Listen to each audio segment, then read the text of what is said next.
Welcome, marvelous makers, and art appreciators, to the ArtSpace podcast, brought to you by Lemon Street Gallery and ArtSpace, located at 4601 Sheridan Road. Hop on in to your favorite citrus-themed art gallery.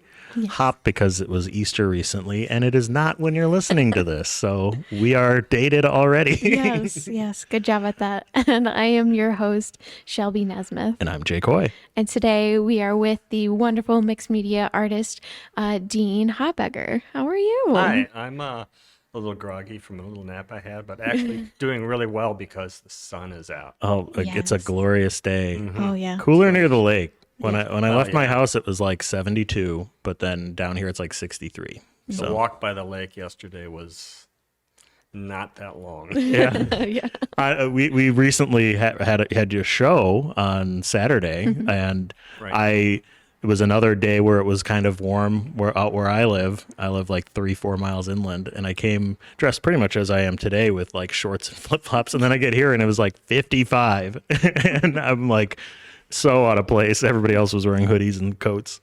But it's okay. It's that wild and wacky time of year called spring. Yeah. Roller coaster. Can't wait for shorts. Yes. I couldn't wait. That's why I'm wearing them now. I almost did it tonight. We're all eager.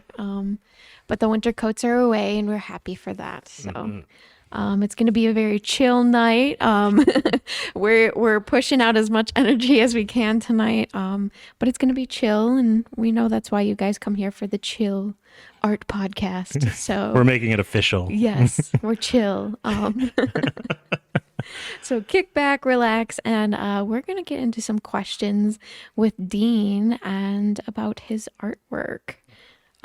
So I know we're going to weasel this one in a little. I know you, how would you describe your artwork?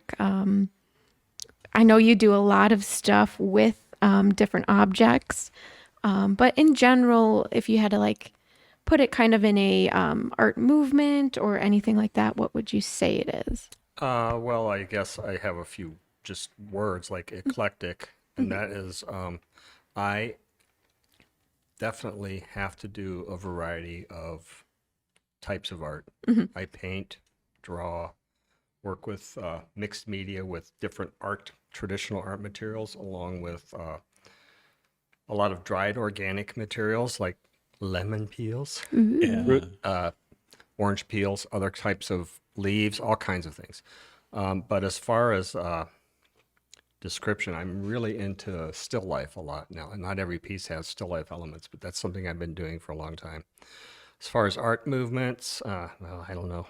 I think that my main goal is to try to make work that is really my own work, that's unique, and you might not be able to categorize. Okay, that's good. That's the way I like to think of it. So it's kind of its own thing. Yeah, so. but that's good. I know it's hard to describe what it really looks like, and hopefully some photos will be along with this, and someone can take a look. Yes. If I had to describe it, I say it's like still life with a touch of like the surrealist, other world kind of feel. It feels familiar and unfamiliar in the same sense. So everything I do is invented. If I feel like I need to look at something to get an idea of like, well, I don't do figures anymore at this point, but if I needed to look at a flower or a hand or something, I'm willing to do that, but I make up everything. I don't set up a still life and paint from it. I don't paint from nature. I that's the way I feel the most creative, is to make up everything. Pulling it from your brain. And also pulling it from just starting to work on a piece and see what happens, and go with like the piece right in front of you. There's a collaboration with Jake Kalani. She gave me this old painting that she did experimentations with pour painting, and I just started seeing some images in there, and it ends up being this funky floral still life kind of thing. So, and that's but I do kind of have a spontaneous way of working, but I carry images and ways of working from piece to piece to piece. So sometimes I start with sort of an idea. So, and then I also do things that you could categorize as definitely being much more abstract.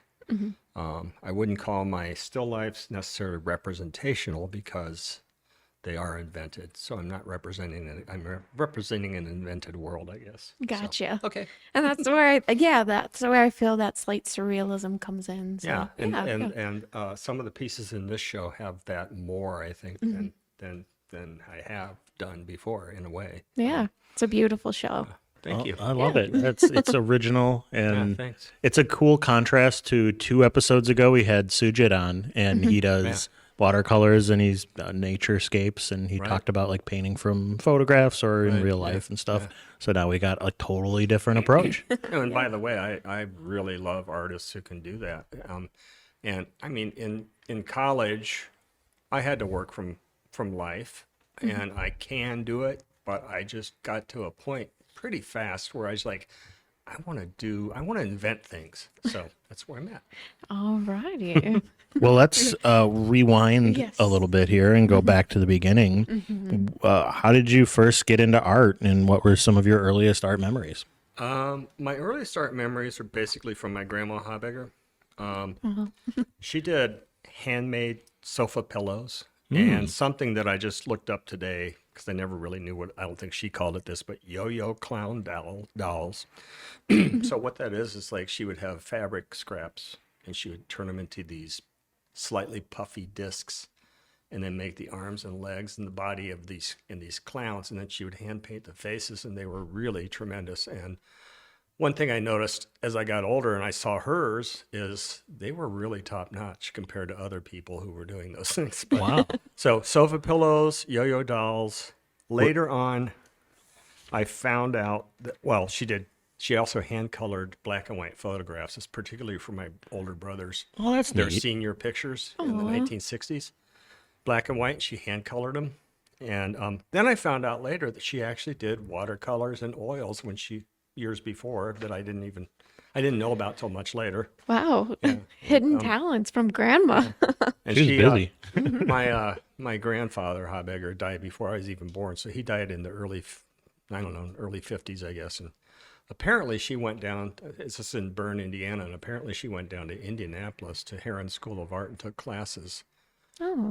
And she would have been in her 50s, and I think a lot of the family kind of freaked out when she was headed to the city to take art classes. So, Yeah. anyway, but I mean, go grandma. Yeah. but then my older brother, I was also influenced or inspired by him. He's an artist. He lives in Colorado.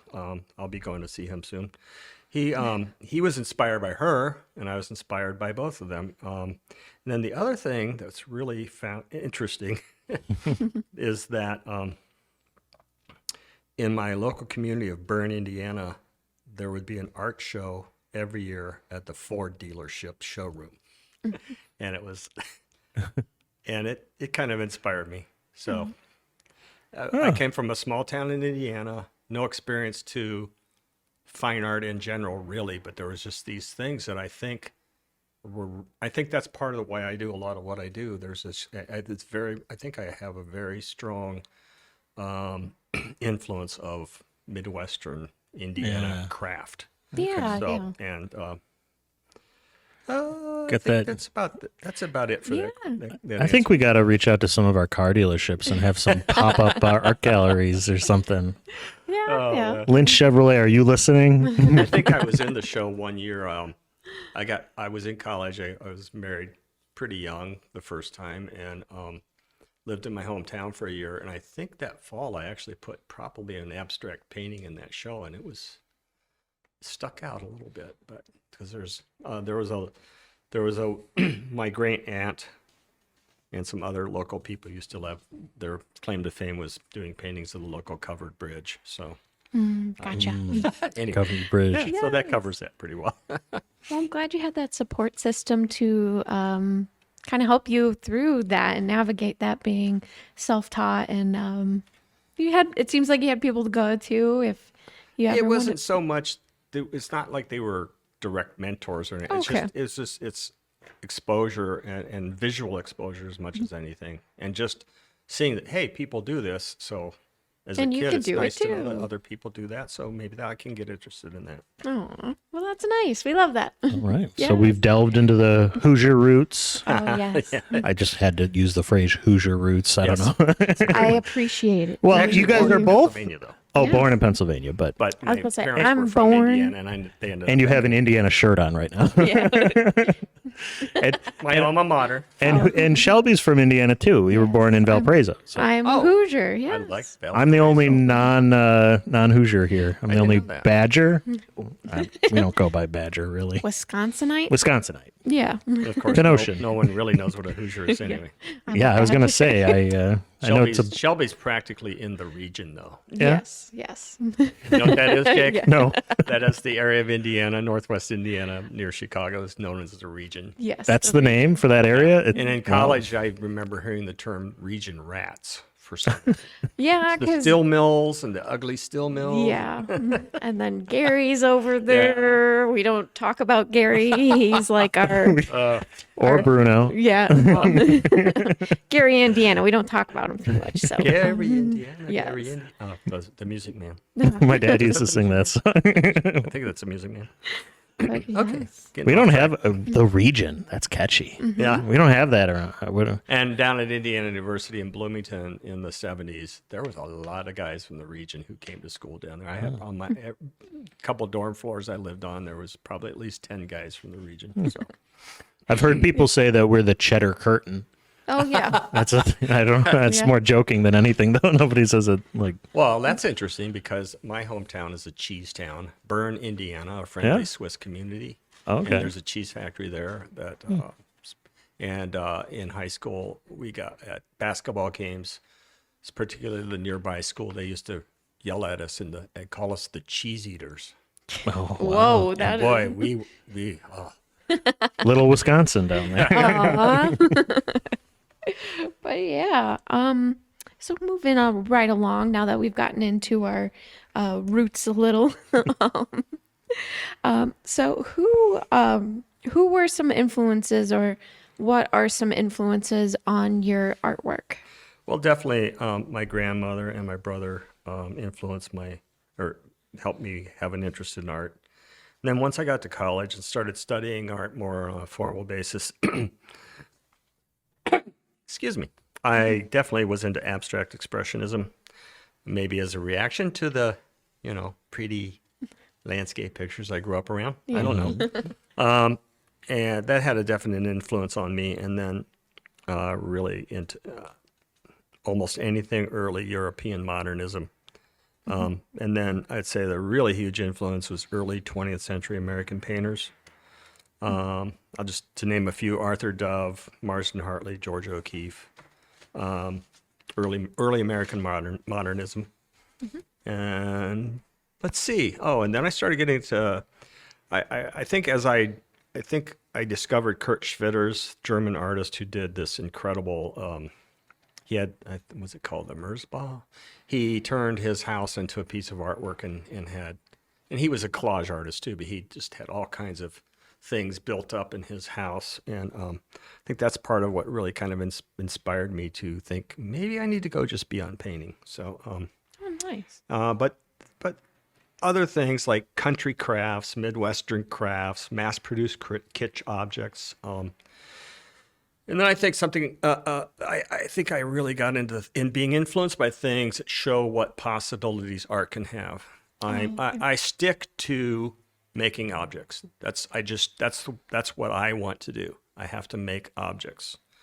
I'm not a conceptual artist. I'm not a performance artist, not a video. I love to make objects. But one artist, Nam June Paik, who did. I saw a show of his in Chicago, the Museum of Contemporary Art in the early 80s called TV Garden. Well, he had one piece in the show was TV Garden. He did a lot of work with television monitors and video, and it just blew my mind. Oh, that's cool. And I got back, and my painting professor's like, well, what did you see up in Chicago? And I said, oh, man, I saw this exhibit by Nam June Paik. Well, what's that? And I said, it's like TV monitors and videos. Not painting? And he was skeptical, but man. So I think I really moved into and still am influenced by a real variety of things and things that really make the possibilities of art expand. of what art can be. So Push those boundaries. Yeah. So, yeah. And when would you say you started kind of factoring in the more organic nature, the peels and the leaves? about 1988 or 89. I can't remember if someone gave me this, but I had a dried orange or a half of an orange, and I just loved it. I know I was in Wyoming for a little while then, and a friend of mine was a social worker, and she had a client. And I don't know, I can't remember why he gave me this dried orange, but there was that orange half that I put into a piece about 1988, and it's somewhat hard to explain, but I just love these organic materials and collaging them into my work, and I dry them thoroughly, and part of my process that's really interesting is I went on a big binge of drying a lot of orange peels and shaving out the pulp and having slices of pulp to dry recently. In the last, say, 5 to 6 weeks, just 2 months maybe, just really on a big binge of doing a lot more of those. I already have tons that I haven't used that are just in the drawers and stuff. And drying and last fall I dried an enormous amount of leaves. So, but part of my process is doing that sort of thing oftentimes at the start of the day when I get out to the studio. Sometimes I end up doing that for 2 or 3 hours even because I have so many things to process, and it's this incredibly meditative thing. And it also develops ideas, some ideas I haven't even worked on yet. So. And it probably smells pretty good. It's interesting, and well, it can get really interesting because I use an iron, like a clothes iron, and to dry things. And depending on the heat adjustment, and depending what I'm drying, it can have some very interesting smells. I think there's a piece back here that has a zucchini leaf, and as I recall, when I was drying that, somewhere, it might have even been a couple years ago, when I was drying that, I think I remember a distinct smell with that. So, but this meditative process is it's like a golden experience for me. And it's getting in touch with the supplies that you're going to be using later and kind of sorting out and feeling what pairs well and everything. Well, I So, like the word supplies there too, because, and I have taught a workshop a couple of times, most recently up in Racine for the Racine Artists Guild at the Weston Museum, and that is using organic materials as art supplies. And the couple times I've taught this workshop, it's just like, I just encourage people, bring in anything. we'll make it work. I even made sample boards that have things like honey and peanut butter. And after 3.5 years, they're still not dry. But anyway, but I think anything. And I think, I mean, if you look in the art world, there's plenty of artists working with practically anything. So this is my anything, is the organic materials that I dry. So. That's cool. Awesome. That's something I would have never thought, like, as a non-artist, like before I started this podcast, like the idea that not even putting paint on canvas, like just gathering the materials. And we've heard this multiple times. I think Missy kind of echoed this in her episode last season. The collection, the finding it, and then having the vision, and it's It's part of the process, if not the best part. So, I have some collaborative pieces with 5 different artists here, and there's one over there that I started with like pieced quilting material from Margaret Heller, and there's not much paint on it. My conception of it was to actually have quite a bit of paint to go, and it ended up, I like how it turned out, but it was so slow, it just didn't want to come together. And I got pretty much all orange and other citrus peelings on there, glued down. And ultimately, I kind of was running out of time. I'm like, I really like it. I don't have to pursue putting paint on here. It's fine the way it is. So there's a little bit of paint, but anyway. And it fits right in well at Lemon Street Gallery. Yes, exactly. I didn't think of that when I did it, but you're right. Yes. It's usually orange peelings, but there are some lemon, and there's some lemon pieces in there for sure. Aw. There was one I saw when I was here the other night, and it, like, the color changes. Is that like from how you process it? Like, because there was one where it was like almost white, And Oh. I couldn't tell if it was I lemon think it's or that one. yeah. Okay, well, if you look, there's some lemons over there that Julie has in her. Yeah. So you look at lemons, and they have that one end that has that sort of raised up to a point. Yeah. I don't know what you call that. The pointy end. I don't know. And what I've done recently is take a knife and carefully shave thin pieces of that. So if depending on how far it stick out, I might shave off as many as 5 or 6 shaved pieces of that part of the lemon, and then dry it, and that's what that is. Oh, okay. But I've also recently done something I hadn't done before, and that's when I take the orange peelings, mostly, and citrus peelings, Yeah. I shave them as thin as I can. And so what I've been doing lately is shaving them so that I have these big pieces of the last parts of pulp that are right there, right at the end of the peeling before you get to the outside of the peeling. And so I've got a bunch of that now that I'm thinking, and that's definitely lighter colored. And I'm thinking about, I think I should glue these together and draw on them. So we'll see what happens. That could make a very interesting painting surface. Oh yeah. Yeah. I was talking with someone the other day. They were applying to be an artist here, and it's just, you don't know what surfaces you can really work with and what you will fall in love with. And you really have to take that time to explore and be open to that exploration. And you're like the king of exploration. Well, so, yeah. surfaces. I love painting on canvas, but I also, wood and plywood is like that's like a dream surface for me. There's two what I call drawings over there that are done on plywood. So Oh, well, nice. I've been doing that since the 80s, off and on. You kind of let the wood speak through it as Yeah, well. I definitely follow the wood grain and let it Yeah. lead to some imagery. Yes. Let nature do a little bit of the talking. All right. Alrighty. So next question. Yes. I My think. turn. Yes. Who are some of your favorite artists? And like that would include like local artists or famous artists. You Let's mentioned start a few with, already. let's start with famous. So I have a lot of favorite artists, and I know that there's favorite artists that I have or have had that I'm not even thinking of right now. There's just such. I'm like a sponge for art. I just love to look at art. Usually, it's actually in this day and age, it's usually just Googling an artist's name and looking on my phone. And I know that for people who are real purists, that might not sound like much, but it's inspirational. Usually that's just a starting point. So Yeah. you got to start somewhere. So, yeah. the aforementioned, Arthur Dove, Marsden Hartley. Those cool guys. Yeah. I don't want to go only with guys though. Yeah. There's And gals. I'm losing her name, George O'Keeffe. Oh, Okay, gotcha. but then there's also really as far as modernism. I mean, there's all kinds of artists from the Renaissance on up. But I really could pretty much go with 20th century. So Picasso, Georges Braque is an absolute favorite. I love his still lifes. Willem de Kooning, abstract expressionism. Jackson Pollock's early paintings before he started dripping. Oh, The yeah. drips are okay. If you see them in person, you'll really see that they're really amazing. A more recent artist she's been dead a while now, Elizabeth Murray is one of my absolute favorite painters. And then a guy named Howard Hodgkin from England, great abstract painter. Oh, nice.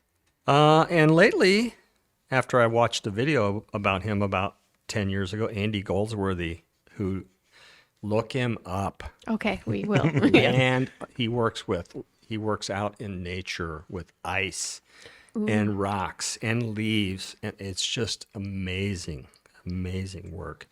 And then let's go to this other page because I forgot to local artists. Okay. Yes. Well, some of these people I know a little bit or more, and some of them I barely know, but Shout 'em out Dan anyway. Simino, Yep. because of Dan Simino has his figurative work is just amazing. He works so hard on his paintings, such a great technician. Up in Racine, Jerry Belland. Love going. I'm going to miss the open house coming up there in Racine, but I love going into his studio and seeing what he's working on. Someone I've met, but I've been in her studios, Diane Levesque. Oh my gosh. Her work, you could just tell she just has such output of work too, and it's just And you amazing. know she has fun, like Yeah. so much fun doing Yeah. it. So Talked to her a little bit, but then get her Maureen out.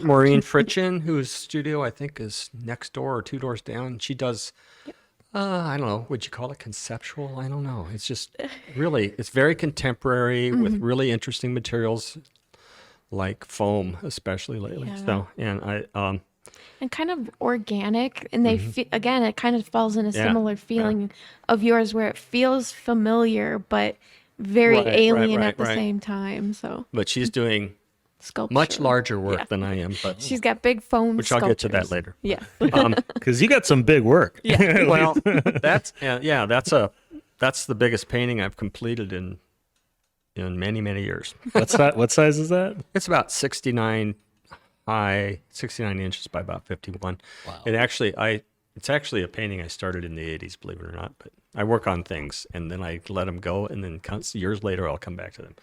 And it was bigger. It was more like 84 by 54. So And that one was cut down. I actually Okay. cut it down. Yeah. All right. So then as far as local artists, and I think this goes for any artist that can influence me or that I really respond to is I respond, and this goes for the local people I mentioned, people whose work exhibits qualities like working really hard. I mean, really doing the work, having great technique, and a sense of ambition in what they're doing. And I think all those people, I mean, I think of Maureen especially because of those big things she's doing. But and they're so repetitive. Like, and then I think there's a lot of artists around here that I like, and that from around here in Northern Illinois, such as Mike Latuski, who used to be a member here at Lemon Street. He lives in Zion. yeah. We did these 2 collaborations.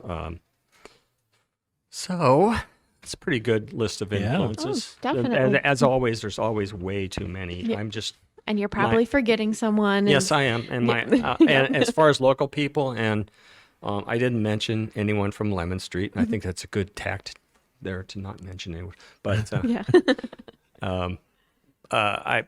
I just think there's just great art no matter where you go. And I think our local community is full of it. So full of great art. I mean, Yeah. I'm full of it. But yes. All righty. We're going to get into more questions when we come back from this little break. Hello, ArtSpace podcast fans. This is Joseph from Draw Joseph Studio. Most of you know who I am. I have this fabulous world-class draw studio up in Racine at the Racine Business Center, 1405 16th Street. My studio is real easy to find. It's on the first floor on the east side, right inside the tunnel.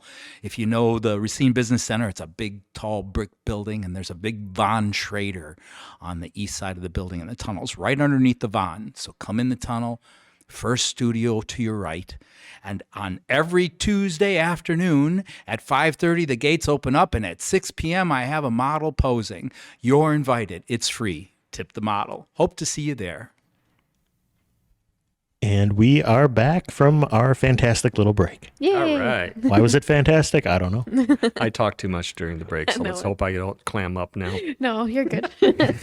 Happy Cinco de Mayo, everybody. Oh, gosh. Hey, I'm going to be in Denver, or I am in Denver. You are. I am in Denver. Hello from okay. Colorado. I will be in Denver, and they have a lot of good Cinco de Mayo activities, so we'll see what happens when I'm there. We just realized that this episode's coming out on Cinco de Mayo, Yeah, probably. So We're totally not recording it on Easter Monday. I guess that is what you call it today, the Yeah. day after Easter. Actually, art galleries in Denver, what they really used to celebrate a lot, and galleries have special, was the Day of the Dead. That's a bigger thing than Cinco de Mayo in those galleries. Is it the same day as Halloween, or is it like the day before or day after? Same time frame somewhere. It's ish, right? Ish, yeah. I'm awful and I don't know. You're the Halloween person. I know, but I'm awful. Well, so am I. Yep. Oops. Educate Jake. Educate Jake. Yes. Make me less awful. Yeah. No, we need to find out. Oh, yeah. Well, Google it. No, I didn't mean you. I meant the person at home, the listener. We're leaving this all in. Oh God! Like I said, it's a poo brain kind of day. Poo brain. You didn't say poo brain Well, earlier. Hey, watch it there. Chill poo brain episode. Winnie the Pooh. Yeah. Wait, are you saying it's okay if I want to curse? If you Yeah. count poo brain as cursing. Yes. Go right ahead. No, that's I'm okay. foul mouth. I can keep it clean. Alrighty, getting back into these wonderful questions we have here. So Dean, Yeah. what is your motivation to create? Oh, that's a great question. Yay. So, my motivation is mainly the creative process. Other artists, especially, will know what that means. I That think. process heavy work. It's different. Yeah, and I wrote down, I love the work of art, not works of art, but I love the actual physical work involved in making art. The physical processes that are involved, combined with intellectual and emotional responses that develop through the work. It's just such a, I'm getting chills right. Seriously, I am getting chills. It's just, I don't know, there's nothing in life quite like it, that process. And the process is such a turn on, even when the piece you're working on is not going that well. But then when you have a breakthrough and something really gets achieved in what you're doing and it's getting to what you're going for, I don't know, there's just nothing quite like it. And then ultimately the motivation is, I just have an urge to do it. And the other word that I use a lot is obsession. And this has gotten worse as I've gotten older. It's gotten more intense. Oh no. I think, well, when you start seeing that, you're past half point at the time you're given. Interesting that you say it's gotten worse, not it's gotten better. Well, by worse, I mean better. Yeah, I was gonna say. In some ways, the obsession, because the obsessive quality of really just needing to make art and a compulsion, it's not like I do it 24/7 because I don't. I take breaks. I rest. But, and then the other word is compulsion. I just feel compelled to do it. So, and that's not something I necessarily even want to explain further. Okay. I think it's just, if you've got it yourself, you know it. Yes. I'm sure at least most of the listeners at home are going, yeah, I get that. I get that, and I don't even do art. I think writers and musicians Yeah. also have it to It's the nth just there. degree. and meteorologists. Well, But no. When he was talking about that, like, Well, I don't know. Well, I don't want to. Not Drew. He gets you ready, but I don't think he's really into it. But like I thought about like when I'm looking at weather models and stuff. Honestly, that kind of stuff is more fun to me than actually even watching the weather sometimes, which I love. But like the actual bringing it up, seeing it, interpreting it, that scratches that itch, and it's you can't put it into words. I can So- understand where you're coming from. Yeah, I have a cousin who I think I don't know if he's still in Oklahoma, but 10 years ago or so, I was looking him up online. I've never spent a lot of time with him, but he was a storm chaser. He was chasing tornado. He was a church pastor and a storm chaser. oh goodness. I don't know if Dean knows, but I went to the University of Oklahoma and Chase storms. I chased storms. I've seen about 15 tornadoes or so. Maybe This you is ran back when into I was him. in college, so Maybe there's you a ran decent into him. chance. Eugene Thiessen. Sounds He wasn't- vaguely familiar. He wasn't at the university, probably. But it's all that's different interesting. types. Yeah. Interesting. Small world. Yes. Hoosiers and storm Sooners. chasers. Sooners. He was not. He was a Husker, corn husker. Oh, boo. He grew up in. He grew They're up in arch Nebraska. rivals. Or they old time rivals. Cool. But yeah. Oh, yeah. Alrighty. Well, weird connections and We're doing it. yeah, red string theory, I guess. We're all connected. Yeah. All right. Yes. Oh, we're getting into the fun section. Oh, Yes. this is a great question. If If- you're going to ask the next yes. one, I think it is. Yeah. The people at home know it too, because we do the same order every week. Oh, okay. Dun dun dun. If time and money are no object, what's your dream project? Okay, so I've never thought about that. Ha ha ha. How about an LOL? Because no. So to start this answer, I want to say that fantasizing what could be possible with no time and money concerns can be really dangerous for me. because I think I think I've lived in a fantasy world a lot of the time. So, but when I allow the dreaming to happen, it's more. It's the first thing is more space. I'd love to have not just a bigger studio. I'd love to have a factory-sized studio or a warehouse. Like let's say 2,000 to 100,000 square feet would be great. So anyway, Ooh. Cavernous. Yeah. yeah, I know. So a bigger, more room, and it would really get me to where I want to be as far as working on bigger, more ambitious pieces, paintings, mixed media, sculpture. I definitely have, and I do have enough room that once I clean my studio up from my flurry of work that I've been at lately, I do have room to do I have a big painting back here, but I do have room to do pretty much anything I have in this show, mixed media or painting. I do have enough room. I can work larger. So that's it. More space, larger, more ambitious work. Alrighty. So knowing that you're not too far off the course that you are kind of traveling, and you're kind of still achieving those dreams, and we always like to hear that, and not just Let me look at that question one more time. because some people Well, yeah. like they have question or answers where it's like, I want all like trying to think of something that was just outrageous. Oh, we're gonna have a music festival on the moon. Yeah. Or Yeah, so- bring back a dead person or something To like perform that. with. Yeah. Well, this shows how I am because pretty much everything's going to be attached to the making of my art. But I also think that it would do me really, really, it would be a good thing for me to do some extensive traveling, which I've never traveled as much as when I was younger, I did. Not out of the country though, but I think it would be really neat to do some extensive traveling to some interesting places and see what effect that would have on my work. Yeah. Get some more inspiration, gather in those bits. Yep. Yeah. And expand. That's one I definitely associate with too. That would be my answer. Travelers. Alrighty, moving right along. The next question that we have here is, what is the funniest comment or funniest story you've heard about your artwork? So I have had some funny comments, but I just really couldn't remember what they were. So I came up with something that is, in retrospect, is kind of funny. And oh gosh, this was like back in the 70s. And and this is in response to an abstract paintings of mine when I was first starting to paint in college. My 3-year-old niece could do that. Oh gosh, yeah. And I was like,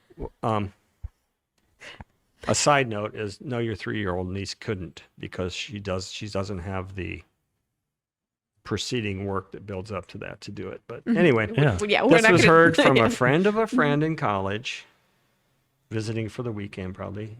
And I think right on the spot I considered it. I did consider it to be funny. That was a good response. It's just, but I also thought it was offensive and clueless. And, but mostly all I could do was laugh, and that's kind of what I did. But and then it struck me as being very funny because it was coming from someone who, as I remember, and I haven't had contact with him in 40 years, but as far as I could remember, had some real artistic skills that he decided not to use them because when he didn't think he'd make any money with it. So he was into making money. So it's kind of That's too sad. bad. He had some real drawing skills, but, and then, not funny, but I remember sometimes small children at art openings I've had in the past, just standing in front of something I've done and being fascinated by it and laughing and having some joy at what they're looking at. I can't remember the exact pieces, but I've had a lot of shows in my, so in a lot of places. And then I had a friend in grad school who, unfortunately, he was going to be in for one more semester. This was in Chicago. And unfortunately, my last semester, he actually died, probably a drug overdose. And he was a pretty spiritual guy. And he told me that when he looks at my work, he sees God. I'm like, whoa. Okay. Wow. And so, You yeah. got the full gambit there. I have a big gambit because I've been doing this for a while. So, Yeah, and I've okay. had lots of interaction with other artists and people coming to see shows. So, Well, gotcha. It's always funny, like the whole interaction between the audience and the artist and that has Yeah, always just been fascinating to me. And everybody reacts in different ways and is looking for something else. Some people, Well- yeah, go ahead. well, the other night at the opening for this show, someone wanted me to explain a certain painting, and I think I've been trying lately to sort of do a thing where, well, what are you getting out of this piece before I tell them?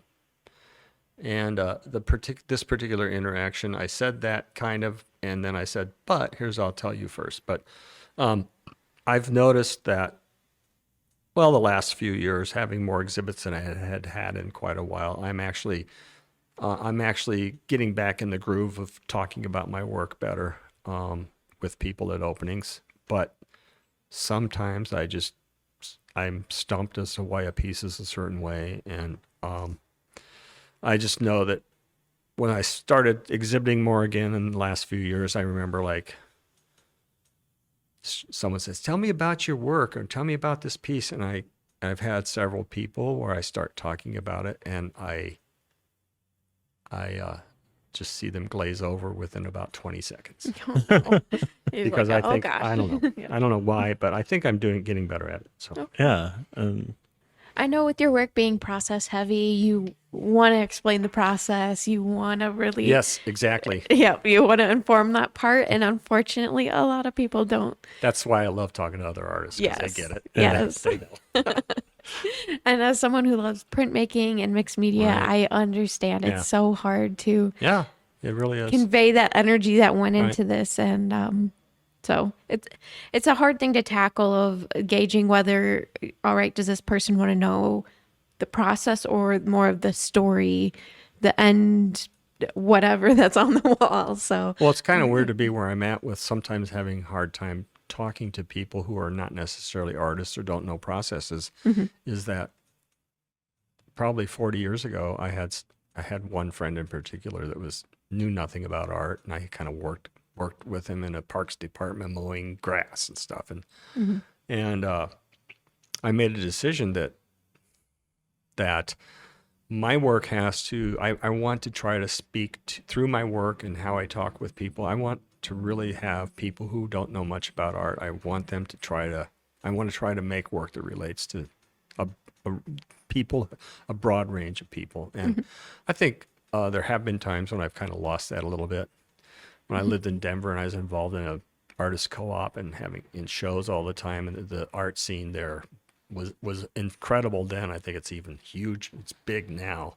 And you just talk to other artists at openings. So many other artists are there. And so I like trying to make work that really relates to as broad an audience as possible. oh, cool. And Like Jake, me. yeah, I was about to say, Jake having that perspective. I think we're really doing some good work with the podcast, with breaking down those terms and Hopefully. making art a little more approachable and a little more easier to talk about. I've only got two things that I wrote down that I didn't know what they were so far. Oh, well, really? Do you want to Should I? educate It's- Jake? Well, Yes. let's get it in there because we're getting towards the end of the show. Sidebar. Yes, yes. I heard you mention, this was a while back, this might have been the first part of the show. You were listing some different things, and you said country crafts. Yeah. And That's I don't what know. I call it. I don't know what that is, but it sounds. I feel like I've heard it before. Well, I mean, you've probably seen it. Well, growing up in Indiana and then as an adult too,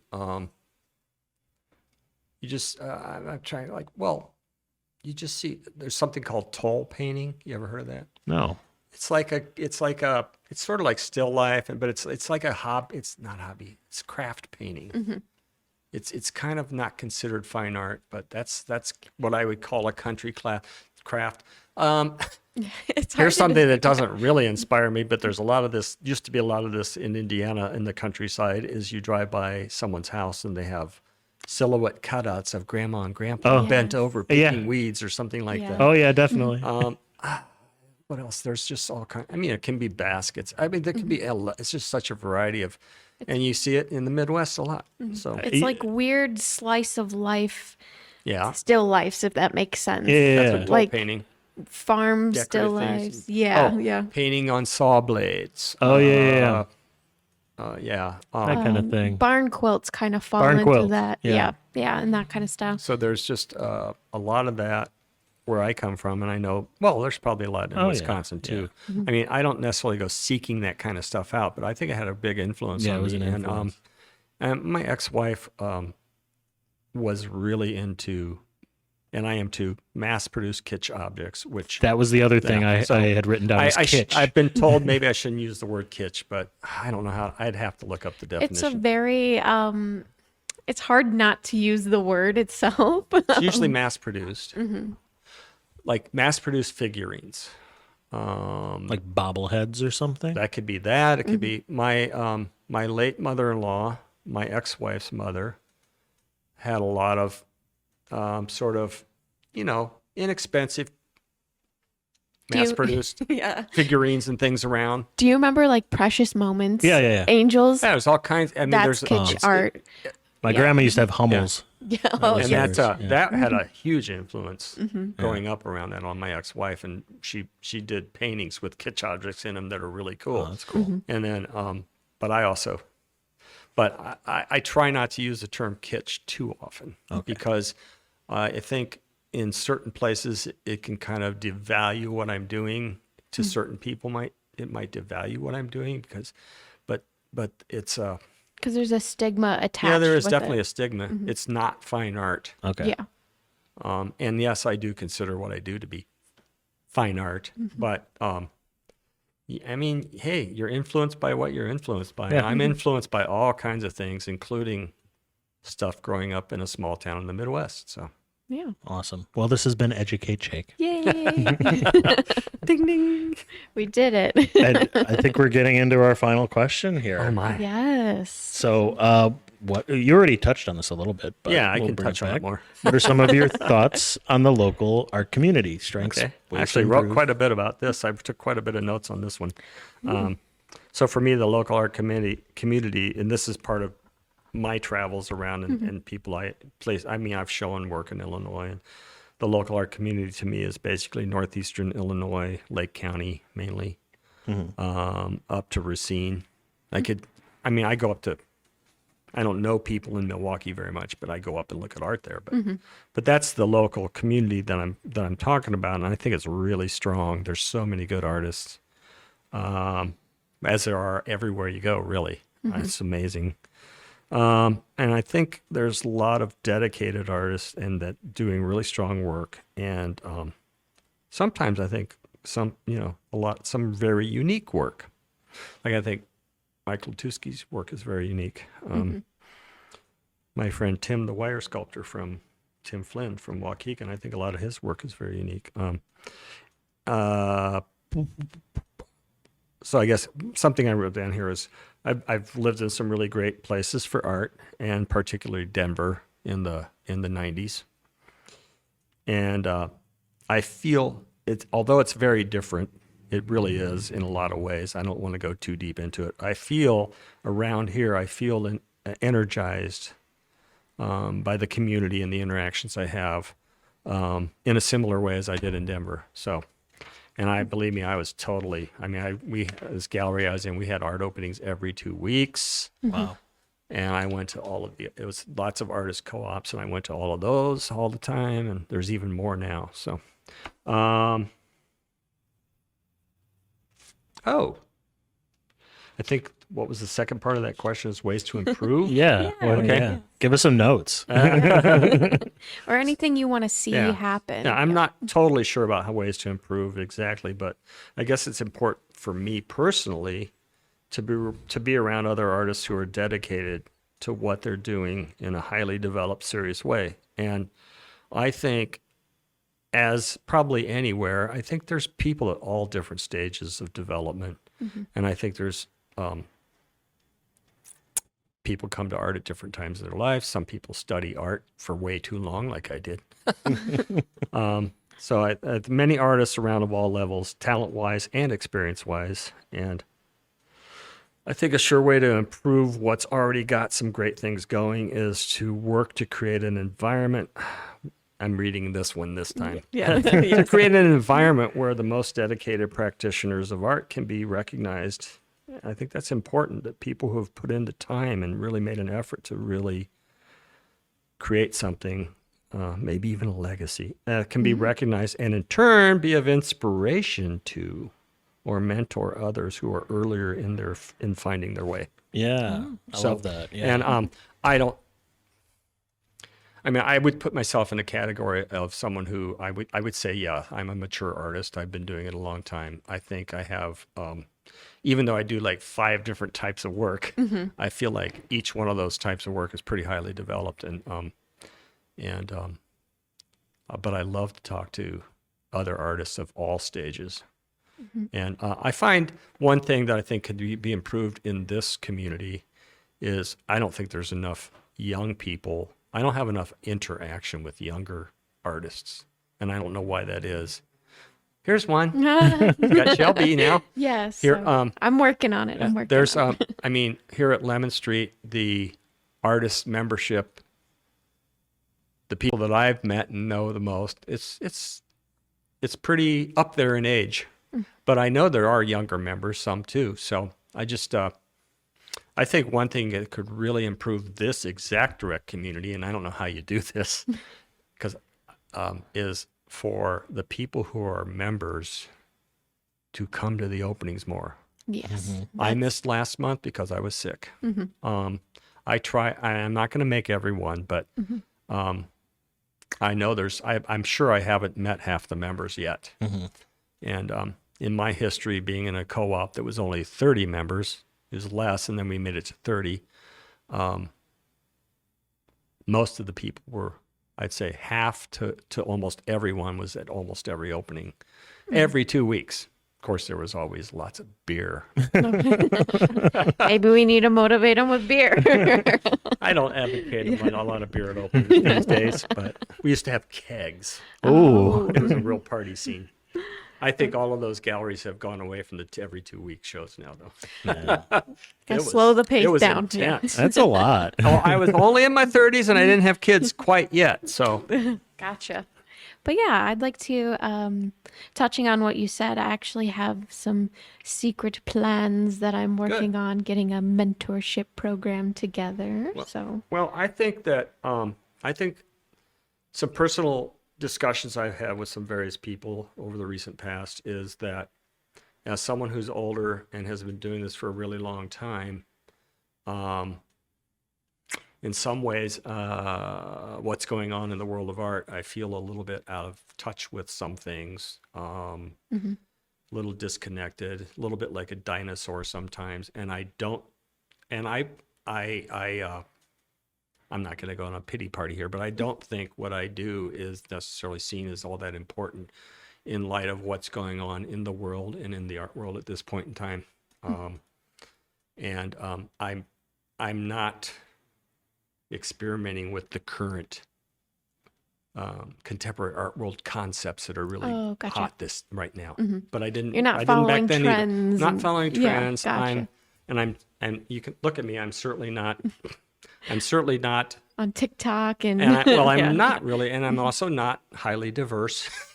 And I love the diversity that is happening in our world these days, and people who haven't had kind of a fair shake, gigging an opportunity. But I think I still have something to offer, and I wish I could interact with younger people more in art. I do have my daughters. Oh yes, who are they're getting into art. They both have. Older daughter has a digital art degree, and she does mostly just drawing anymore. But and my younger daughter has a BFA in painting from the same school I was at like 35 years earlier. And she is like mega talented painter. Oh, and well, good. so we have a real connection. Aw, But spreading down the It's talents. like I don't go down to Bloomington, Indiana very often, so it's like I'm not meeting her artist friends and interacting, but it'd be nice if I could. Maybe I'll have to make a point. Yeah. Anyway, But yeah, I think I'm working on those secret plans. And, oh, good. I think that's great. So I'm excited for that. Yeah, just more connection, and it comes from both sides. Yep. We got to meet in the middle here, and Well, one thing I thought about doing with the show that's up now, and I'm not going to be doing it. I think it's kind of late to do it. Some galleries, I don't know if it's ever done in here, have a gallery talk, not the opening, like Yep. on a Saturday or Sunday afternoon for an hour, have a gallery talk, and then make an effort to really invite Schools. who we're and- talking about. Yeah, and That is also one of Okay. my top secret plans. Are you reading my plan book? oh boy, Gosh. I guess Busted. Yes. yeah, I have that. No, I don't. No, I don't. Yeah, because I had this idea of like before your show closes out, like that Sunday, invite the people in and kind of just take it all in before it comes down, like a kind of. Unfortunately, not Oh, this it's one. too late. It's not. But- It's kind of. I think you really have to schedule it Yeah. further ahead. So they'd be kind of like little going away talks about Right, it, if that right. makes Oh, yeah. sense, or like closing statements or anything is Yeah. kind of putting a bow on the whole thing. So I think that there's certainly artists here and in other galleries who would not really want to do that. And that's Yeah. Mm-hmm. fine. And I respect if people really don't want to talk a lot about what they're doing. And sometimes I don't want to. yeah. And sometimes people ask me questions and I get stumped. But that's a way to grow too. So And it's making that call, and if we don't have one, then we just don't have one for that one. Or if no Right. one wants to talk that's being showcased, then we just don't have one. And but I think we need to make a conscious. I can't talk right now. that's okay. You're doing We fine. need to make an effort to give those opportunities and to really give a platform Right. for people to speak. Because, yeah, you could have an artist statement typed out Right. and written out, but having an open dialogue is so much greater, and you can gain so much more from that than I just, don't always read the statements in Yeah. galleries, by the way. I know. I and- like to look at the worst, Yeah. the work first and foremost, and sometimes there's statements even with individual pieces that I don't even Yeah. read much of. So And, I'm very visual. me too. Some people, yeah, they view it that way, but I feel like we need to have a nice open ability to ask those questions, get in a little deeper, and get really highlight the high quality art that is here, and give a chance to talk about those processes, because the receptions are more surface layer Yeah, stuff, right. but give a chance to get that really in-depth conversations. I don't know how many times on Saturday night I kind of let conversations with people lapse because of getting distracted and having to talk to someone new who came in, and I felt bad, like with several different people. Like, And I'll that get back doesn't to usually, you. That usually doesn't happen that much, but it was really busy here for a while, and yeah, it can be tough because it's kind of a social hour or social 3 hours, but it's also people do want to ask you questions about what you're doing. But they don't want to bother your time. So it's like, It's yeah, I kind of went from one person to other in a rough transition a couple of times. yeah. So hopefully we could do artist talks to help bridge that. And maybe, And then when we have the openings, I'll just, hey, let's just party. And yeah. We got to get a keg. Yes. oh man, I don't know. I think you'd have a lot of beer. Yeah, no, maybe not. So we had a keg. Most people got a keg. And then for the next 2 weeks of your show, because the artists always had shifts to sit the gallery. So if a show's Friday night, the opening, and I'm sitting a shift over the next couple weekends, we actually got a refrigerator with a hole in it with the spigot and the CO2 thing. So I would sit the gallery and drink beer while I'm sitting in the gallery on Sunday afternoon. That didn't always turn out so great, though. Oh. Anyway, Oh gosh. So as we wrap up this episode, where can people find you, Dean? DeanHabegger.com. That's DeanHabegger. And don't be faint of heart. There's a lot to look at there. There is. I was on it today. And I realize I probably need some instruction on how to make it a little bit more user-friendly. But I do actually like the mobile one because you go on it on your phone and it just, the first page comes up. You have a little menu thing at the top, and you can just scroll a bunch of images really fast. No, I actually like the way it is, but as I look at other people's websites, I feel like, there's a lot to look at on mine, and it hits you right away. So I don't know if that's a good thing or a bad thing, but DeanHabegger.com. And look at it. I do put things on Instagram, some, and Facebook. That's something I need to make a decision someday if I'm going to pursue more or not. So anyway. The website is a good starting point. So. And you can come in person to Lemon Street Gallery. If you have a time machine, you could go back in time and see the show. But I'll always have something in the members gallery. Oh, I'm looking around and seeing quite a few things that probably need to get on the website soon. Yeah. Ooh, update that website. You all missed out. Unless you were here for it, then you didn't. Good job. You get a gold star. You have fond memories. And Yes. I've been pursuing trying to go to other places. I'm going to start my third season showing at Woodwalk Gallery in Egg Harbor. Oh, okay. in Gotcha. Door County, yeah. Just south of Egg Harbor. And I think they're going to open. I'm taking my work up there. I think they're going to open April 28th. So they're already open. Woohoo. And or even earlier. So that's a place if you. And Check I out know more. some people like to go to Door County. So I think a few do. Woodwalk is a really neat place. There's so many good galleries in Door County, and Woodwalk's in an old barn. And I'll probably have maybe as many as 10 or 12 pieces up, and including some things I'm going to finish before I get them up there. So anyway, it's going to be mostly mixed media. Well, awesome. Yeah, you could find you everywhere. So you're And not, hopefully some other galleries in the future. yes, you're not hard to find. Alrighty, and you can find us wherever you get your podcasts, Apple Podcasts, Google Podcasts, Spotify, our very own YouTube channel. So if you can leave us a like, a review, a comment wherever you are viewing and or hearing this, that would be greatly appreciated and would help us out a lot.